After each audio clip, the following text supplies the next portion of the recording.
galera, professor Fernando na área e hoje nós vamos estudar sobre Europa, quadro natural, parte 1.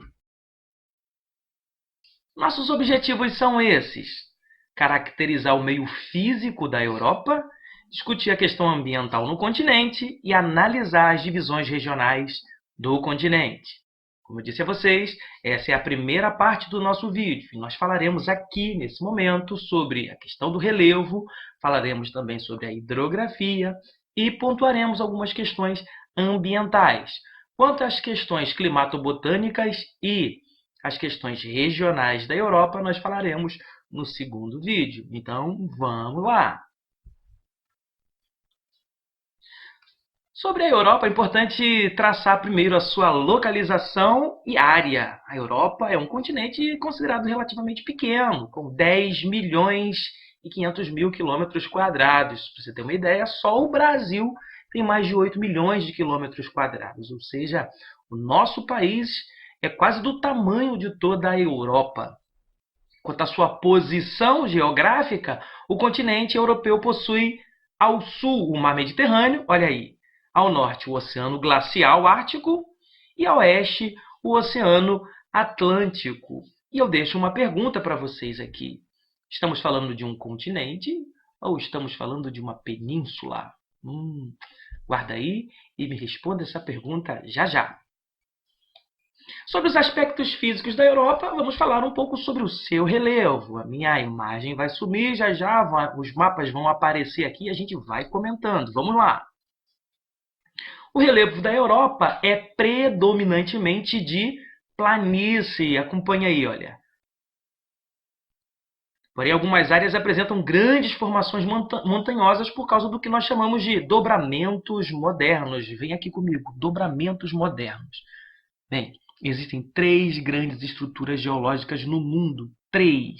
Nós vamos falar de dobramentos modernos, vamos falar de bacias sedimentares e vamos falar de escudos cristalinos. Não necessariamente nessa ordem. Escudos cristalinos, as estruturas mais antigas da Terra, as bacias sedimentares, aquelas intermediárias, e os dobramentos modernos, as mais recentes. Dobramentos modernos, estamos falando então daquelas composições do relevo formadas a partir do encontro das placas tectônicas e a formação de cadeias montanhosas. A grande questão é, o Brasil, por exemplo, possui 2 dessas 3 estruturas. Possui bacias sedimentares e os crátons, ou chamados também de escudos cristalinos. Agora, em relação a dobramentos modernos, nós não temos aqui. É por isso que no nosso território não há formação de cadeias montanhosas. A gente tem aqui morro, a gente tem serra, a gente tem escarpa, mas na concepção plena da palavra nós não temos montanhas. E olha aí na Europa, a formação das cadeias montanhosas. Vocês podem observar conforme esse mapa. Diante das principais formações montanhosas, a gente tem os Alpes, os Pirineus, os Apeninos, os Cárpatos, Cáucaso, os Montes Urais e os Alpes escandinavos. Esse último aí é o único ao norte.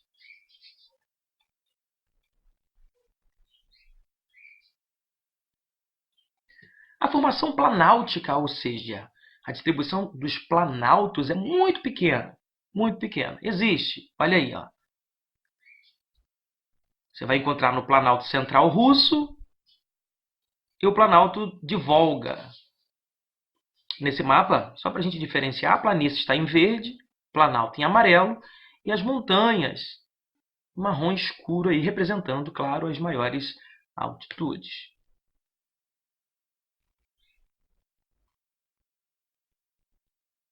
Bem, fala para mim, o que esse relevo tão baixo facilita para a Europa? A agricultura, certo? A agricultura. Agora, há algum reflexo desse tipo de relevo na hidrografia do país? Sim, é o que veremos agora. Aspectos físicos da Europa, falaremos então da sua hidrografia. A hidrografia europeia é basicamente de planície, óbvio, porque estamos falando de um país, ou na verdade de um continente, que predominantemente há planícies, a presença de planícies. Então, não teria como ser diferente, certo? Estamos falando aqui de uma característica que faz com que os rios da Europa sejam plenamente navegáveis. Estamos falando de rios de planícies. Se fossem de planalto, como seriam esses rios? Rios caudalosos, rios turbulentos.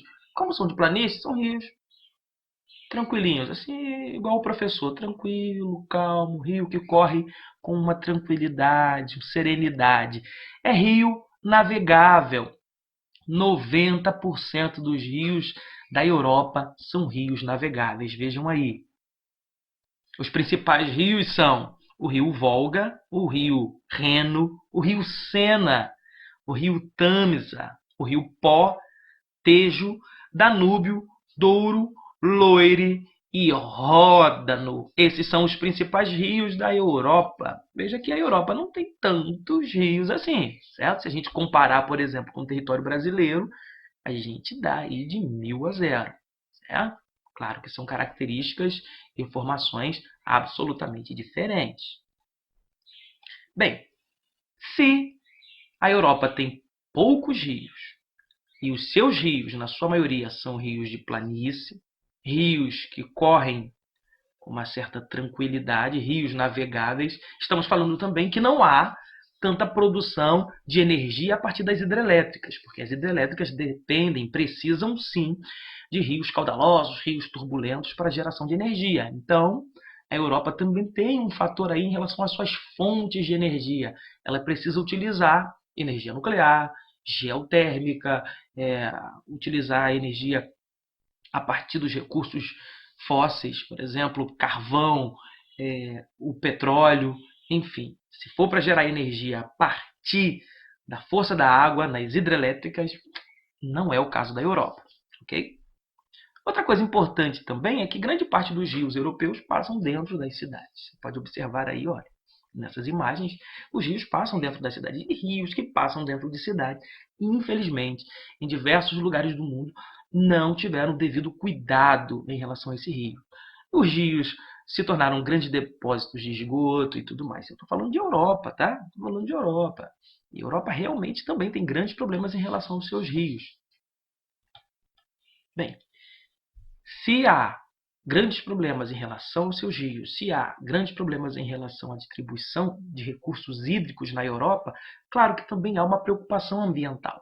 E essa preocupação ambiental no mundo, na verdade, ela começou a ganhar força, principalmente a partir da década de 70. Já falei isso num dos vídeos aqui, vou colocar na descrição aqui para que vocês possam acompanhar. Principalmente a partir da década de 70, o mundo passou a se preocupar mais com as questões ambientais, de sustentabilidade e essas coisas todas.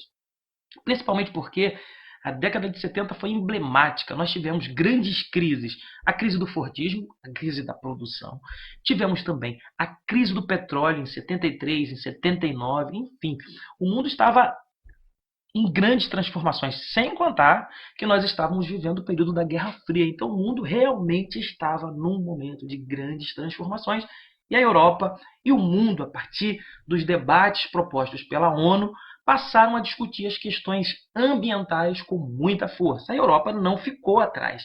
A gente tem que lembrar também que a Europa foi palco de 2 grandes guerras mundiais e o berço das revoluções industriais. Então, o nível de desgaste, de destruição do ambiente europeu foi muito grande. Então, recuperar, pautar novas fontes de energia, pautar, por exemplo, um debate ambiental na base da sustentabilidade é fundamental para a Europa e para o mundo, por que não? Claro que é importante para o mundo. Por isso que a Europa tem hoje mais de 200 leis de proteção ambiental. Há um debate muito forte em toda a camada da sociedade europeia. Isso é fundamental para o futuro, é fundamental para as gerações futuras, tá certo, gente? Essas são as principais questões físicas e naturais da Europa. No segundo vídeo nós falaremos então das condições climatobotânicas e da regionalização europeia. Um forte abraço e tamo junto!